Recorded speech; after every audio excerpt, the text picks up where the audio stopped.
Hey everybody, it's your boy Will, and I was just having some thoughts today. I was thinking about some things, and one thing that struck me is that we really are in the future. When I was a little kid, I wrote a paper in 10th grade about what I thought the first black president would be, and I always thought that the first black president would be somebody like David Palmer from 24. And throughout history, throughout Hollywood, and we've had black presidents and like Morgan Freeman from Deep Impact, and we had Tiny Lister and The Fifth Element. We had a lot of parodies and comical depictions of the first black president. Everybody from Richard Pryor to Cedric the Entertainer to Chris Rock. But we are here now. We are here. It's no longer science fiction or comedy. It's historical fact that we might be on the precipice of having the first black president. And I remember when I was a kid, I wrote about the first black president, and I thought he would be this elder statesman, this mature military man. I honestly thought he would be somebody who comes out of the first Gulf War. I thought he would be a general, or I thought he would be somebody in the Senate or a governor with a lot of experience, with gravitas, who's not only respected in this country but all over the world, who has done a lot not only for Americans but really gave to his communities and to black people. And really, I just thought he would be this larger than life figure who would transcend race and who would be beyond the pale, and people would have no choice but to respect him, and he would lead our country into a new golden age. You could have not told me, if I traveled in time back to my teenage self and told myself that Barack Obama would be president, somebody who considers one of his greatest accomplishments being a community organizer, somebody who was just president of the Harvard Law Review and was a part-time senator pretty much, who voted 130 times president on every hard issue, and then went on to the Senate, only legislated for a year before he started running for president. If you would have told me that, when I was writing my paper in 10th grade, that this guy would probably be the first black president, I would have kicked myself in the shin, and I would have laughed myself all the way out the door as I was throwing myself through the door and telling myself to get the hell out, because you're full of crap, and there's no way that Americans would be that gullible and things would be that bad in America that they would take the chance on somebody so inexperienced and green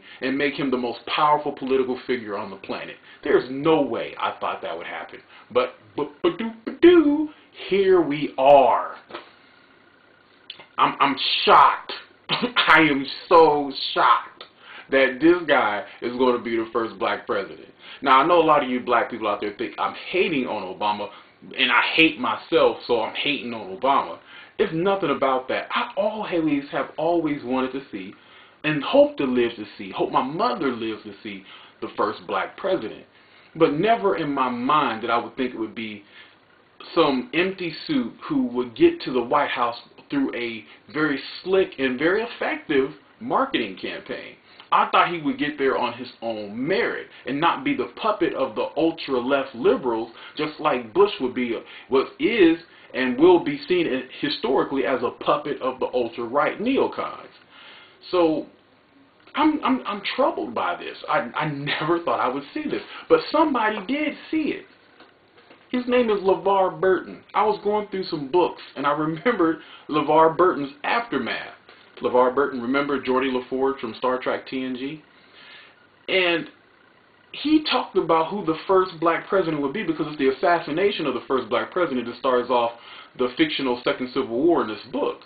And he describes him as this: Senator Lawrence Everett, a black Democrat from Ohio, announces his bid for the presidency. An outspoken advocate of racial equality. Now, that's not Obama. He can care less about black folk. It's all about power and attaining power, and he doesn't care who he's associated with to get it. And I don't understand how black people don't get that he has never gave a damn about black people. Just ask those black people in his congressional district when he was running for Congress against Bobby Rush. They'll tell you firsthand, the people who know him best, that he was a do-nothing and did nothing for them and did not deserve any kind of love, and that's why he got blew out by the incumbent Bobby Rush, because even though he had all those education, he didn't deliver on anything as a state senator, and they had already had confidence in Bobby Rush, and they kicked him out. Those are black people. So, like I said, if I'm a sellout, then all those hundreds of thousands of black people who voted against him, they're sellouts too.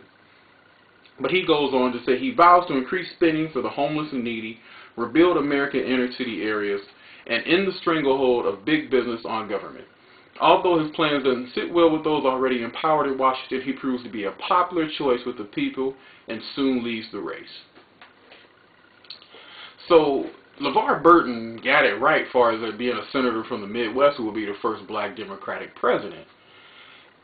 He gets elected in 2012 in the book and then gets assassinated a couple days later, and that sets off the Second Civil War. But it's a very well done book, and this is one of his first books. And if you want to go out and I don't really say go buy it, but if you can get it to the library, go get it, read it, and whatever. But that's neither here nor there. I'm just like shocked. When I was a kid, I'm just sitting here thinking, like, when I was a kid, I never thought that Barack Obama, somebody like this guy, would be president. Don't you understand that we only get one shot at this, people? And if we don't get it right the first time, you will never see another black president. And I guarantee you, Obama is going to screw this up. Now, as an American, I hope he doesn't screw it up. Because I do put my country first. And I am an independent. And if he does become the president, I will support him, hoping that he will govern from the center and not from the ultra-left. And I'm hoping that those who either hate him or didn't support him will do the same and put their country first.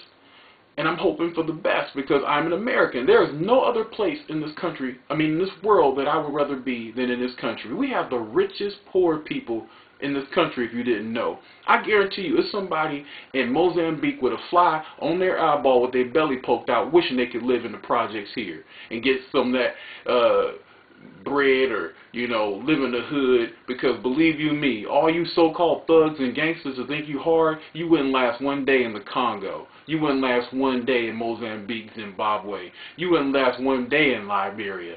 You wouldn't last one day in the Sudan if you think you so hard. You wouldn't last one day there, homies. Homies, and I'm saying that homies, buddies. So all those people out there who say, how dare you use black vernacular and not support Obama, whatever. But it's kind of sad. It's kind of sad that we're going to make history, and it's going to be Obama. But it is a possibility. I'm hoping McCain-Palin pulls it out, and I hope that one day we will have that black president that I thought about when I was in high school. I hope that one day we will have that black president, somebody like David Palmer from 24. I hope one day that we will have somebody with the gravitas who's respected all around the world, who transcends race and will lead us into a new golden age. I hope we one day will have that, but today we don't. So when you go to those polls, go out there, vote McCain-Palin, because Obama, whether you want to believe it or not, is not the one. Until next time, people, take care, God bless, and I truly mean that, God bless, and good night.